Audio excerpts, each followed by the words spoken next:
Halo semua. Pertama-tama saya mau berterima kasih kepada teman-teman Muslim yang lagi-lagi telah memberikan komentar mengundang saya untuk masuk Islam. Karena salah satu alasan yang diberikan oleh teman-teman Muslim untuk masuk Islam adalah mukjizat matematika pada Al-Quran. Oleh sebab itu, pada video ini kita akan melihat pelajaran matematika apa yang bisa kita pelajari dari Al-Quran. Oke, kita mulai aja ya.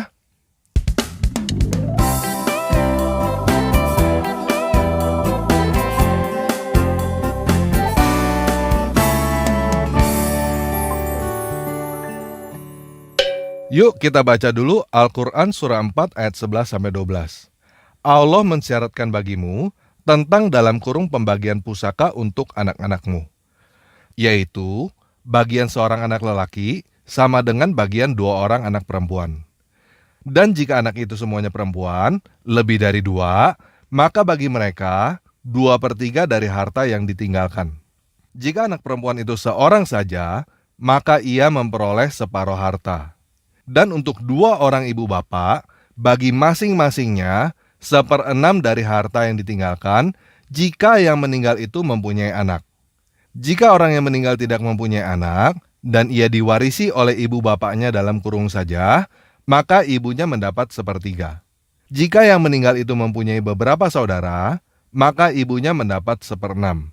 Dalam kurung pembagian-pembagian tersebut di atas, sesudah dipenuhi wasiat yang ia buat, atau dalam kurung dan sesudah dibayar utangnya. Dalam kurung tentang orang tuamu dan anak-anakmu, kamu tidak mengetahui siapa di antara mereka yang lebih dekat, dalam kurung banyak manfaatnya bagimu. Ini adalah ketetapan dari Allah. Sesungguhnya Allah Maha Mengetahui lagi Maha Bijaksana. Dan bagimu dalam kurung suami-suami, 1/2 dari harta yang ditinggalkan oleh istri-istrimu jika mereka tidak mempunyai anak. Jika istri-istrimu itu mempunyai anak, maka kamu mendapatkan 1/4 dari harta yang ditinggalkannya sesudah dipenuhi wasiat yang mereka buat, atau dalam kurung dan sesudah dibayar utangnya. Para istri memperoleh 1/4 harta yang kamu tinggalkan jika kamu tidak mempunyai anak. Jika kamu mempunyai anak, maka para istri memperoleh 1/8 dari harta yang kamu tinggalkan sesudah dipenuhi wasiat yang kamu buat, atau dalam kurung dan sesudah dibayar utang-utangmu. Jika seseorang mati, baik laki-laki maupun perempuan, yang tidak meninggalkan ayah dan tidak meninggalkan anak, tetapi mempunyai seorang saudara lelaki dalam kurung seibu saja, atau seorang saudara perempuan dalam kurung seibu saja, maka bagi masing-masing dari kedua jenis saudara itu 1/6 harta. Tetapi jika saudara-saudara seibu itu lebih dari seorang, maka mereka bersekutu dalam yang 1/3 itu sesudah dipenuhi wasiat yang dibuat olehnya, atau sesudah dibayar utangnya dengan tidak memberikan mudarat dalam kurung kepada ahli waris. Dalam kurung Allah menetapkan yang demikian itu sebagai syariat yang benar-benar dari Allah, dan Allah Maha Mengetahui lagi Maha Penyantun. Nah, kalau kita baca sepintas seperti ini, kita tidak akan melihat ada yang aneh pada kedua ayat ini. Tetapi, kalau kita mulai memasukkan angka untuk menerapkan rumusan pembagian warisan pada kedua ayat itu, baru kita bisa melihat dengan jelas ada kesalahan matematika pada kedua ayat ini. Nah, ketika saya menemukan kesalahan matematika pada kedua ayat ini, saya langsung berpikir, masa sih ada kesalahan matematika yang begitu fatal pada kedua ayat ini, dan tidak ada satu orang muslim pun yang sadar? Jadi, saya mulai mencari penjelasan dari Muslim tentang kesalahan Al-Quran surah 4 ayat 11-12. Dan akhirnya, saya mendapatkan sebuah artikel dari Facebook yang menjawab kesalahan Al-Quran surah 4 ayat 11-12 ini beserta contoh kasusnya.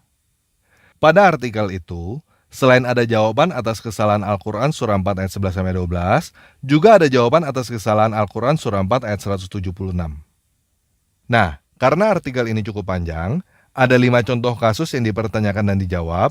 Jadi pada video ini, saya tidak akan membahas semuanya, karena kelima kasus itu kurang lebih sama pola pertanyaan dan jawabannya. Jadi saya akan membahas satu contoh kasus aja, karena selebihnya sudah saya copy paste pada deskripsi video ini, beserta ayat dan link referensinya. supaya teman-teman bisa periksa sendiri setelah teman-teman selesai nonton video ini. Oke? Nah, contoh kasusnya adalah seorang lelaki yang meninggal mempunyai 4 orang anak perempuan, 2 orang tua, dan 1 istri. Kasus ini cukup normal kan? Cukup banyak orang yang mempunyai 4 orang anak perempuan, 2 orang tua, dan 1 istri. Nah, bagaimana pembagian warisan menurut Al-Quran surah 4 ayat 11-12? Pada Al-Quran surah 4 ayat 11, dikatakan bahwa jika anak itu semuanya perempuan, lebih dari 2, maka bagi mereka 2/3 dari harta yang ditinggalkan. Betul ya? Untuk 2 orang ibu bapak, bagi masing-masing 1/6 dari harta yang ditinggalkan, jika yang meninggal itu mempunyai anak. Betul ya? Pada ayat 12, dikatakan bahwa jika kamu mempunyai anak, maka para istri memperoleh 1/8 dari harta yang kamu tinggalkan sesudah dipenuhi wasiat yang kamu buat atau dalam kurung dan sesudah dibayar utang-utangmu. Betul ya? Jadi, jika seseorang meninggalkan 92 juta, bagaimana cara pembagiannya menurut Al-Quran yang barusan kita baca?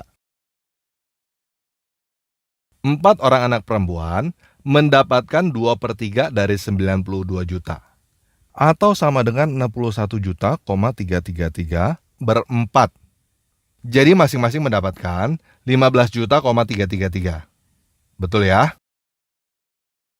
Kemudian si ibu mendapatkan 1/6. Jadi 92 juta dibagi 6, sama dengan 15 juta, 333. Dan si bapak mendapatkan 1/6 juga. Jadi mendapatkan 15 juta, 333 juga. Betul ya? Nah, yang terakhir adalah si istri mendapatkan 1/8. Jadi 92 juta dibagi 8, sama dengan 11,5 juta. Betul ya? Nah, jadi berapa total uang yang harus dibagikan? 4 orang anak dikali 15 juta, 333, ditambah ibu 15 juta, 333, ditambah bapak 15,333, ditambah istri 11,5. Sama dengan berapa?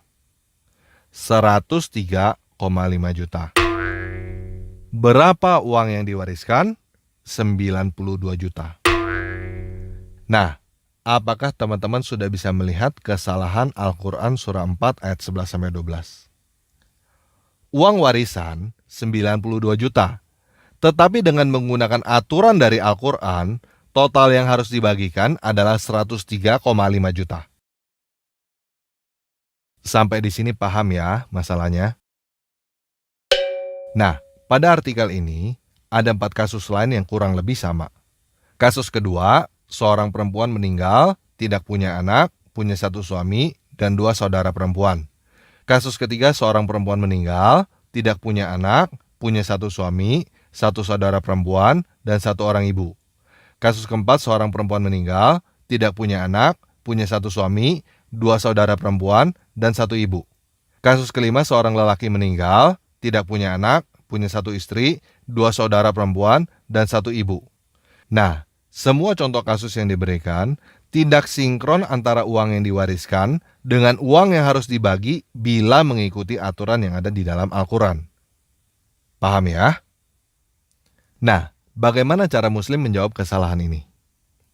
Pada artikel ini, yang menjawab bernama Putra Maulana Malik Ibrahim. Seperti biasa, kata-kata pertama yang keluar adalah caci maki yang panjang bagi penanya untuk memancing emosi. Jadi bagian caci maki ini kita skip aja ya. Kita langsung ke bagian jawabannya. Menurut Putra Maulana, cara hitungnya salah. Pertama, harus disamakan dulu penyebutnya. Jadi, pada kasus pertama, semua harus dibikin per 24. Hak anak perempuan dari 2/3 menjadi 16/24. Nggak masalah ya. Hak orang tua dari 1/6 jadi 4/24. Nggak ada masalah juga ya. Hak istri dari 1/8 menjadi 3/24. Nggak ada masalah juga kan? Kemudian Putra Maulana membuang semua penyebutnya dan mendapatkan perbandingan yang baru, yaitu 16:4:3. Kemudian dia menjumlahkan semua perbandingan itu menjadi 23. Nah, sebenarnya Putra Maulana membuat sedikit kesalahan di sini karena menurut Al-Quran kedua orang tua masing-masing mendapatkan 1/6. Jadi seharusnya 16 dibanding 4 dibanding 4 dibanding 3, totalnya 27. Tapi nggak apa-apa, kita ikutin perhitungan dia, kita anggap salah satu orang tuanya sudah meninggal juga. Jadi totalnya 23. Dengan demikian, menurut Putra Maulana, satu bagian adalah 1/23 dikali 92 juta, yaitu 4 juta. 4 orang anak perempuan mendapatkan 16 bagian dikali 4 juta, jadi 64 juta. Orang tua mendapatkan 4 bagian dikali 4 juta, jadi 16 juta. Istri mendapatkan 3 bagian dikali 4 juta, jadi 12 juta. Totalnya jadi 92 juta. Dengan demikian, jadi klop dengan uang yang diwariskan, dan dia menutup jawaban dengan pertanyaan, adil bukan? Nah, Putra Maulana menggunakan metode yang sama untuk menjawab keempat contoh kasus yang lain. Yang pertama, samakan penyebut dulu. Yang kedua, hilangkan penyebut. Yang ketiga, buat perbandingan yang baru. Yang keempat, bagi warisan dengan perbandingan yang baru. Sehingga jumlahnya klop dengan uang yang diwariskan, dan diakhiri dengan pertanyaan, adil bukan? Setelah itu, dia melanjutkan jawaban dengan kata-kata caci maki yang panjang.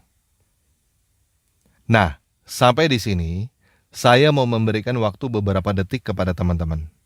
Apakah menurut teman-teman, jawaban Putra Maulana ini benar?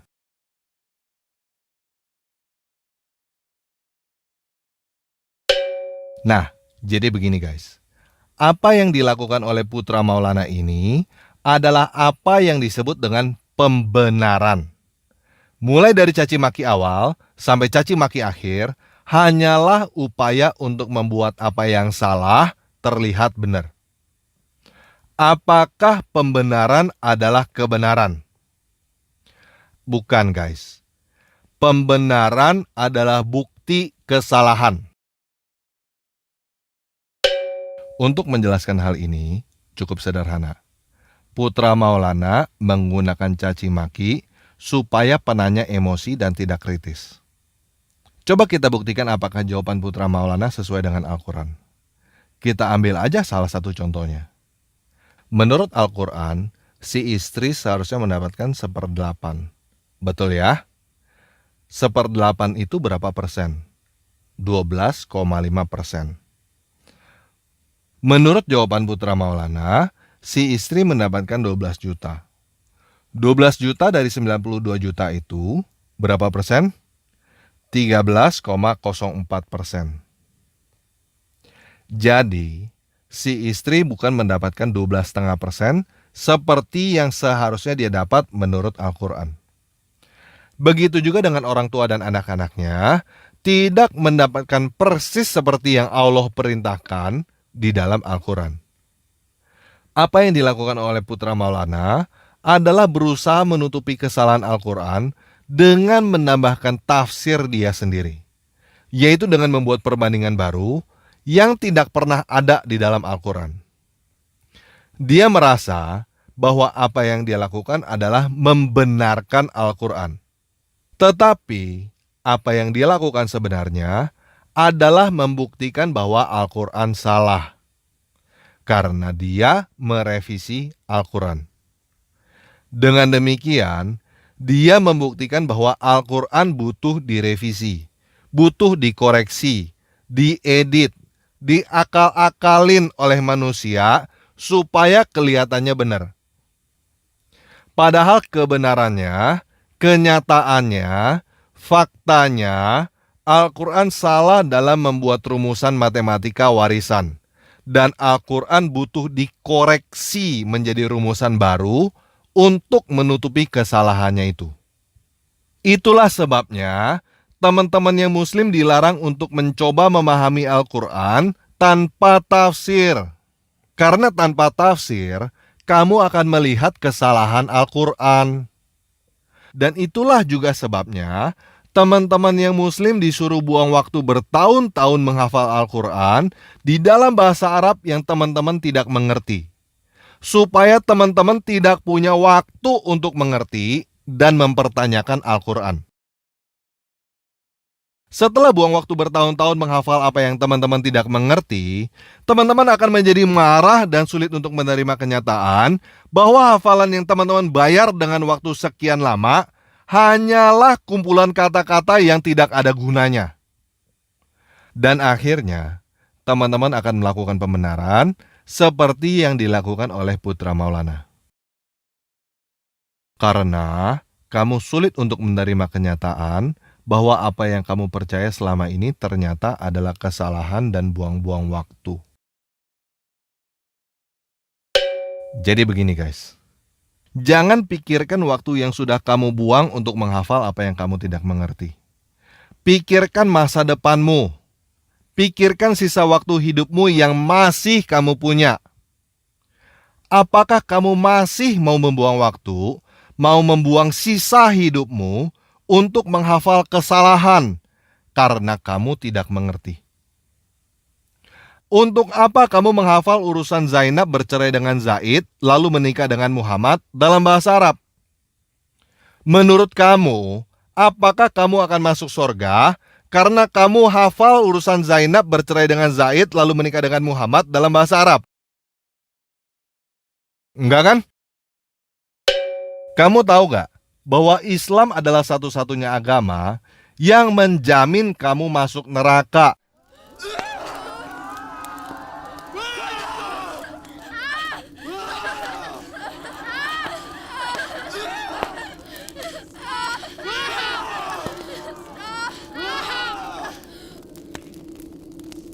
Dan mudah-mudahan kamu keluar dari neraka setelah nggak tahu kapan.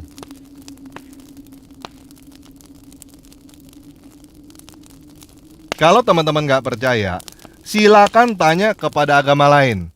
Terserah, tanya kepada Kristen, Hindu, Buddha, atau agama lain. Nggak ada satupun di antara mereka yang dipastikan masuk neraka oleh Tuhannya. Hanya Muslim yang dipastikan masuk neraka oleh Tuhannya sendiri. Kalau kamu mau berdalih dengan berkata bahwa di Quran tulisannya mendatangi neraka, ya sudah, terserah. Nggak mengubah kenyataan bahwa cuma Muslim yang ditetapkan untuk menuju neraka oleh Tuhannya. Dipanggang di atas jembatan yang bernama Sirotol Mustaqim, dan mudah-mudahan suatu saat nanti keluar dari neraka karena hafal bahwa Zainab bercerai dengan Zaid lalu kawin dengan Muhammad dalam bahasa Arab. Coba pikir benar-benar, apakah menurut kamu, kamu akan keluar dari neraka karena kamu hafal Zainab bercerai dengan Zaid lalu kawin dengan Muhammad dalam bahasa Arab? Enggak kan? Apakah menurut kamu, kamu akan masuk neraka hanya karena kamu nggak hafal bahwa Zainab bercerai dengan Zaid lalu kawin dengan Muhammad dalam bahasa Arab? Enggak kan? Jadi begini ya teman-teman yang Muslim, saya nggak minta kamu yang aneh-aneh. Saya cuma minta kamu jangan mau disuruh hafalin apa yang kamu nggak ngerti. Bisa kan? Baca dulu keseluruhan Al-Quran dalam bahasa Indonesia, bahasa yang kamu ngerti, lihat apa artinya. Semakin kamu baca Al-Quran dalam bahasa yang kamu mengerti, kamu akan semakin melihat bahwa Al-Quran hanyalah kumpulan tulisan manusia yang tidak berguna dan penuh kesalahan. Dan semakin kamu mengerti isi Al-Quran, kamu akan semakin melihat bahwa Al-Quran sama sekali bukan firman Tuhan, dan kamu akan semakin mau keluar dari Islam. Coba kamu pikir, kenapa kamu disuruh baca dan hafal Al-Quran dalam bahasa yang kamu nggak ngerti? Semakin kamu berpikir, kamu akan semakin sadar bahwa kamu disuruh baca dan hafal Al-Quran dalam bahasa yang kamu nggak ngerti, supaya kamu nggak tahu bahwa Al-Quran itu sebenarnya cuma buatan manusia, bukan firman Tuhan. Dan semakin kamu berpikir, kamu akan menjadi semakin berani untuk keluar dari Islam. Karena ketika kamu keluar dari Islam, kamu terbebas dari jaminan masuk neraka. kamu sudah tidak perlu lewatin Sirotol Mustaqim untuk mudah-mudahan keluar dari neraka. Karena Sirotol Mustaqim hanya khusus untuk umat muslim dan adanya di neraka. Umat agama lain tidak ada yang perlu lewatin Sirotol Mustaqim untuk keluar dari neraka. Karena Tuhannya agama lain tidak menetapkan umatnya masuk neraka. Coba sekarang kamu pikir, untuk apa kamu jadi muslim? Semakin kamu pikir, semakin kamu nggak tahu kan untuk apa kamu jadi muslim? Coba kamu terus berpikir. Semakin kamu berpikir, semakin kamu nggak punya alasan untuk tetap jadi muslim, dan semakin kamu mau keluar dari Islam. Betul kan?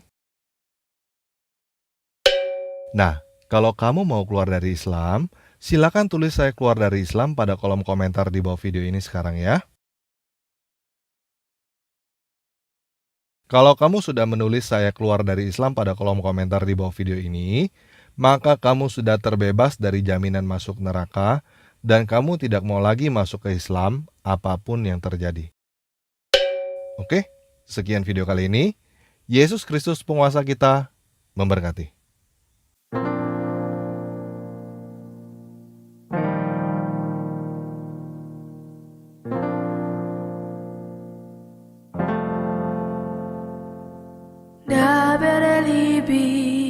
Yeshua berbakar seara kalei hasai sapmani hasebi selo etba mili masiko pasar mili me fio diva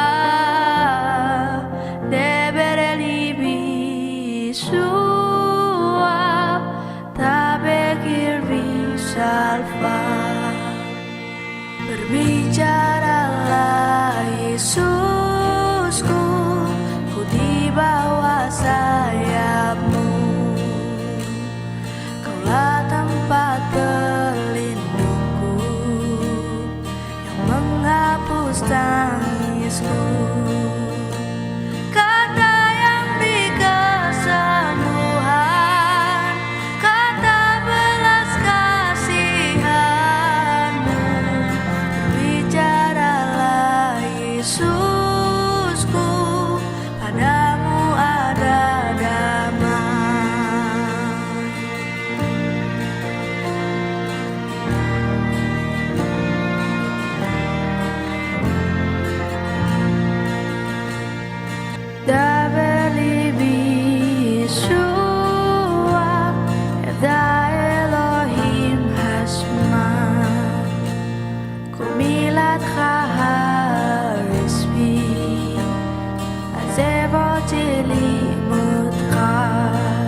claro